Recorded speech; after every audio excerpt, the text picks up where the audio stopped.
Ya, terima kasih Anda masih bergabung bersama kami di Power Breakfast. Kini kita masuki segmen Create Up dan sudah ada Prisa Somodatu. Dan ini saya pengen nanya nih sama Prisa, pernah nggak sih punya pengalaman membeli sebuah barang gitu, kamu yakin itu asli tapi begitu cek ternyata nggak asli, asli palsu. Pernah Belum nggak? pernah. Kalau aku pernah. Oh, kenapa? Iya. Kamu yang sejeli itu kenapa bisa sampai meleset? Iya, jadi kalau beberapa waktu yang lalu saya beli ada sebuah parfum lah ya. Kalau dilihat dari indikatornya gitu, beberapa hal-hal yang harus saya cek. Kayaknya sih ini asli gitu. Tapi ketika saya cek barcode-nya dan lain sebagainya, ternyata itu asli palsu. Itu kayak kecewa banget gitu. Nah, ini ada salah satu tips yang bisa menolong kita dalam membeli ataupun belanja sesuatu itu, tapi dijamin keasliannya. Nah, apakah ini adalah temanya kali ini nih? Gali potensi bisnis startup ini berbasis hologram stiker berteknologi. Nah, biasanya itu kita bisa terbantu dengan stiker ini. Tuh, untuk mengecek keasliannya begitu ya. Sudah tersambung melalui video conference ada Mas William Japari, beliau adalah CEO dari Shieldtech. Selamat pagi Mas William. Halo, pagi Mas, pagi Mbak. Pagi, apa kabar? Kabar baik. Ya, terima kasih sudah bergabung bersama kami di Create Up. Mas, ini apa yang menginspirasi pendirian dari Shieldtech sendiri? Apakah memang mungkin banyak sekali konsumen-konsumen yang kayak saya tadi yang kecelek gitu? Saya pikir barangnya asli tapi ternyata palsu. Apa yang menginspirasi pendirian dari Shieldtech? Oke, mungkin pertama itu kan kita melihat dari permasalahan masyarakat ya, bahwa sebenarnya pemalsuan produk ini adalah masalah yang sudah sangat lama sekali dan memang belum memiliki solusi hingga sampai saat ini gitu loh. Jadi itulah kenapa kita berinisiasi untuk menciptakan Shieldtech gitu. Jadi yang kita lihat beberapa industri yang memang sangat marak sekali atau sangat riskan sekali untuk dipalsukan, antara lain adalah obat-obatan, makanan, produk kosmetik, spare part kendaraan, dan masih banyak industri lainnya. Seperti itu. Jadi kita membuat sistem daripada Shieldtech ini untuk memudahkan produsen dan konsumen untuk memantau dan memberikan edukasi tentang pengecekan keaslian produk. Tapi kalau berbicara mengenai kenalan nih dengan Shieldtech, bisa dikatakan bahwa ini adalah aplikasi yang menyediakan hologram stiker berteknologi yang dapat digunakan untuk memastikan sebuah keaslian produk begitu ya. Jadi Anda ini memproduksi kah atau bagaimana? Ya, kita memproduksi stiker hologramnya, beserta juga dengan kita memprovide sistem yang kita sematkan di dalam stiker hologramnya itu agar menjadi stiker hologram yang berteknologi, bukan seperti stiker hologram yang konvensional yang seperti sekarang. Baik, kalau saya boleh simpulkan, misal ada sebuah produk begitu, misalnya saya akan scan bagian hologram stikernya melalui aplikasi Shieldtech, kemudian saya akan mengetahui apakah produk itu asli atau enggak. Kurang lebih kayak gitu ya, Mas William ya? Benar. Ketika memang sistem daripada Shieldtech mendeteksi bahwa produk yang dibeli konsumen adalah original, maka sertifikat keaslian produk akan muncul gitu. Namun ketika memang sistem membaca bahwa produk tersebut adalah produk yang palsu, maka konsumen akan mendapatkan notifikasi berupa ini produk harus kalian waspadai loh karena tidak terdaftar di database daripada Shieldtech. Tapi bagaimana jika stiker hologramnya sendiri ini bisa dipalsukan atau direplika? Itu mengantisipasinya seperti apa? Nah, ini adalah edukasi juga yang kita berikan kepada masyarakat bahwa hologram stiker yang kita gadang-gadang selama ini sebagai identitas keaslian produk, ternyata 80-90% itu masih dapat duplikasi, itu kemiripannya. Itu makanya itulah kita menjaganya itu dari bentuk sistem daripada Shieldtech ini gitu. Jadi ketika kita mencetak kita mencetak hologram Shieldtech secara massal atau masif, kita akan memiliki atau mencetak ID, QR code, dan PIN yang dinamis. Jadi semuanya akan berbeda gitu loh. Jadinya ini tentunya akan menyulitkan bagi para oknum pemalsu produk untuk dapat menduplikasi, karena ketika mereka menduplikasi mereka hanya mengetahui satu kode aja. Sedangkan ketika kita mencetak 1 juta hologram, terdapat 1 juta data yang akan berbeda-beda semuanya. Baik, itu artinya ketika memang si hologramnya tidak terbaca oleh aplikasi Shieldtech, berarti ada indikasi produk tersebut palsu gitu ya? Benar. Oke, baik. Nah ini berarti kerjasamanya langsung dengan prinsipal dari brand-brand tersebut ya? Artinya memang langsung direct ke mereka gitu? Atau kayak gimana sistem kerjasamanya, Mas William? Benar. Jadi memang kita langsung direct ke prinsipal atau masing-masing brand gitu. Jadi beberapa brand yang memang sudah bekerja sama dengan kita, biasanya mereka itu sudah mengerti tentang betapa sakitnya dipalsukan. Gitu. Oke. Jadinya mereka-mereka itu kan yang mungkin yang tadinya itu menggunakan sistem stiker hologram konvensional biasanya, lalu mereka berpikir bahwa oke, ada sistem apa lagi yang sebenarnya bisa memproteksi produknya mereka gitu. Jadi sebenarnya kita itu tujuan daripada pembentukan Shieldtech itu pun juga dengan tujuan agar para business owner itu cukup untuk ngurusin tentang brandingnya aja deh.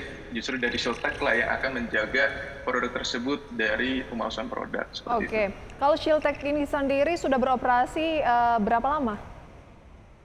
Shieldtech berdiri sejak tahun 2020 hingga saat ini berarti sudah 2 tahun dan kita sudah melindungi lebih daripada 10 juta produk. Sudah memiliki? Sudah melindungi lebih daripada 10 juta produk.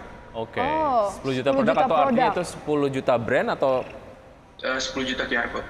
Oke, Luar baik. biasa ya. Nanti akan kita bahas lebih jauh tantangan di bidang ini tuh apa, mungkin dari segi teknologinya gitu ya.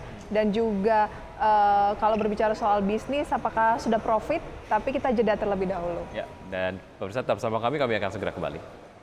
Anda masih menyaksikan Kreatif dan masih berbincang bersama dengan Shieldtech, sebuah layanan sertifikasi elektronik yang dapat memverifikasi keaslian sebuah produk melalui teknologi kode yang paling aman. Tuh, saya ini ada data nih, data statistik dari Direktorat Kekayaan Intelektual menunjukkan bahwa kasus pemalsuan produk di Indonesia ini semakin meningkat setiap tahunnya, bahkan dari tahun 2015, dan Jakarta menjadi kota yang paling banyak terjadi kasus pemalsuan produk dalam kurun waktu 5 tahun 2015 hingga tahun 2020. Pemerintah saja ini mengalami kerugian ratusan triliun begitu ya, karena memang ada pendapatan negara dari sektor pajak yang tidak dapat gitu dari produk-produk palsu ini. Itu baru dari sisi pemerintahnya, tapi dari sisi produsennya juga sendiri juga ini akan rugi banyak sekali begitu ya. Seperti yang sudah disampaikan tadi ya, sakitnya itu bukan sakit diduakan, dipalsukan. Betul sekali. Nah ini sejauh ini berarti produk-produknya mungkin Anda bisa sampaikan lagi. Tadi kan ada produk obat-obatan, kemudian juga ada produk kosmetik dan lain sebagainya. Ke depan akan ada produk-produk apa lagi yang nampaknya ini sedang ada di tahap penjajakan untuk bekerja sama dengan Shieldtech, Mas William?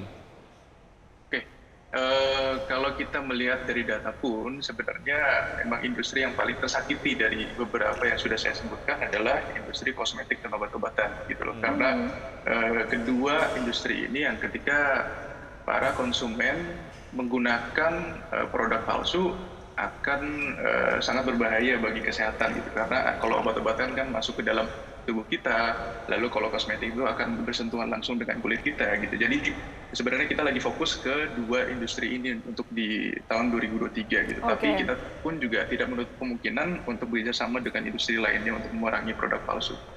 Oke, yang lain mungkin tidak terlalu bersentuhan langsung dengan kulit ataupun bagian-bagian vital di tubuh kita begitu ya, sehingga misalnya kalau kita beli tas palsu itu masih ya memang merugikan, tetapi tidak sefatal kalau misalnya kita mengkonsumsi obat palsu atau kosmetik palsu begitu. Tapi kesadaran dari para brand tersebut ya untuk menggunakan jasa dari Shieldtech ini di Indonesia apakah juga cukup lumayan tinggi? Karena kalau saya perhatikan saat ini kalau belanja kosmetik ini tampaknya menggunakan stiker hologram ini masih minim gitu. Ya, kalau kita melihat kebutuhan daripada produsen sendiri itu sebenarnya kita cukup cukup surprise bahwa ketika kita masuk tahun 2020 itu sambutannya sangat antusias gitu. Karena apa?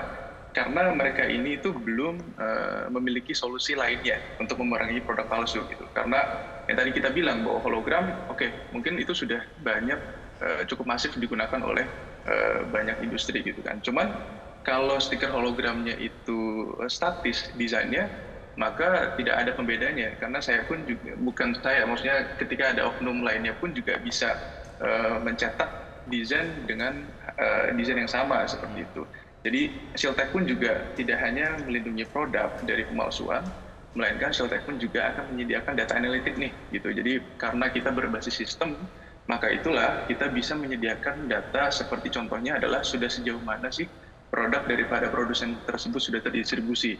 Kayak contohnya misalkan varian. Kalau kita bicara di skincare, ada misalkan contohnya, ternyata mereka bisa melihat di Jakarta itu produk tonernya mereka lebih laku daripada serumnya.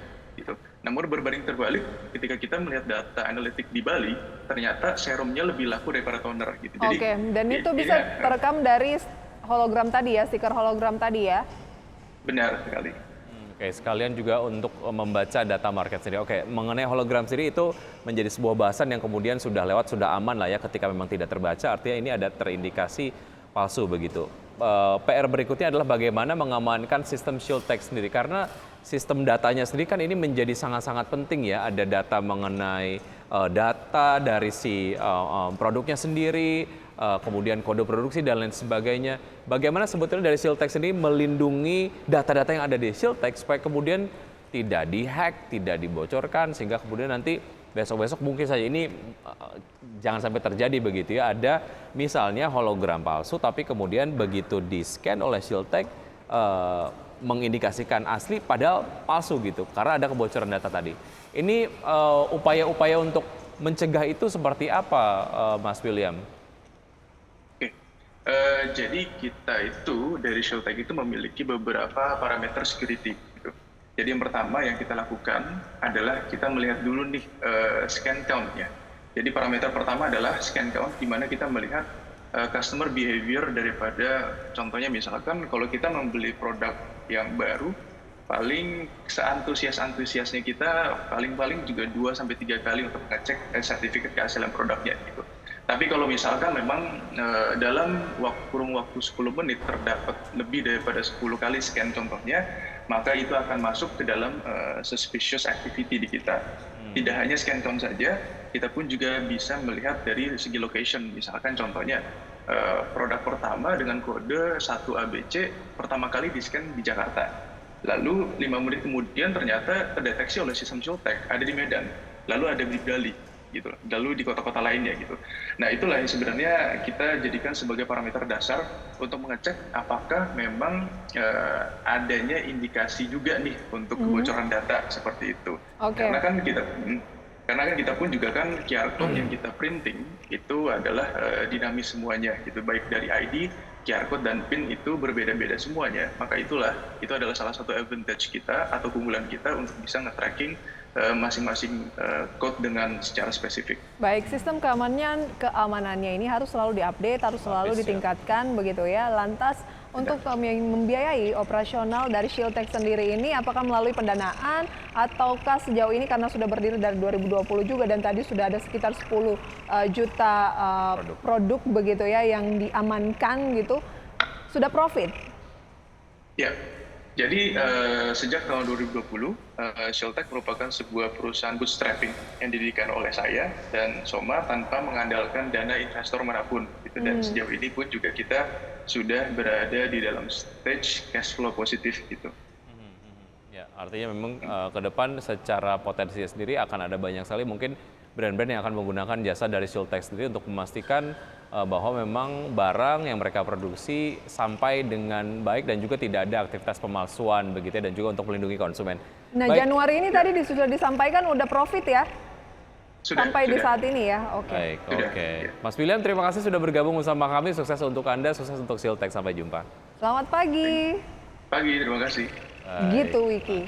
Jadi kalau mau ngecek keaslian sebuah produk mungkin sekarang ini lebih akan yakin kalau ada hologramnya, itu pun kalau hologram juga ternyata masih bisa dipalsuin gitu ya. Makanya memang harus ada sistem yang memastikan bahwa hologram itu palsu ataupun asli begitu ya. Dan pemirsa, sebelum kita akhiri Power Breakfast, kita akan simak terlebih dahulu update dari pergerakan IHSG pagi hari ini. Dari awal pembukaan sesi 1 tadi, IHSG menguat 0,39%, Jakarta Select Index melemah 0,19% dan LQ45 menguat 0,76%. Kemudian kita lihat pemirsa untuk deretan saham yang menjadi top gainers. Saham-saham yang menjadi top gainers adalah BBRI dengan kenaikan 2,39%, BBCA naik 1,5% ke 8.575, Kemudian Bank Mandiri ya naik 1,03% di 9.825. Kemudian Arto juga menguat 1,11% di 3.640. Kapluser sejauh ini seperti Anda dapat saksikan di layar televisi, Adaro, kemudian juga ada Udang Garam, Medco, kemudian ada BSBK dengan pelemahan masing-masing dan juga level dapat Anda saksikan di layar televisi. Udang Garam melemahnya lanjut lagi cukup dalam 2% ya. Kemudian juga ada Medco tadi yang melemah 2% lebih. Sementara dari pergerakan sektoral, teknologi memimpin dengan kenaikan 0,88%, keuangan naik 0,73%. Dan energi kemudian kesehatan mengalami pelemahan 0,9% dan 0,73%. Demikian pemirsa review singkat seputar update dari indeks harga saham gabungan pasca kurang lebih 20 menit pembukaan sejak pukul 9 tadi. Dan ini menandai akhir jumpa kita kali ini dalam Power Breakfast. Ya, semoga informasi yang kami hadirkan dapat menjadi referensi dan sumber informasi untuk Anda. Tetap perbarui informasi Anda hanya di IDX Channel, your trustworthy and comprehensive investment reference. Saya Wiki Andrian. Dan saya Prisa Sombodatu. See you in the morning.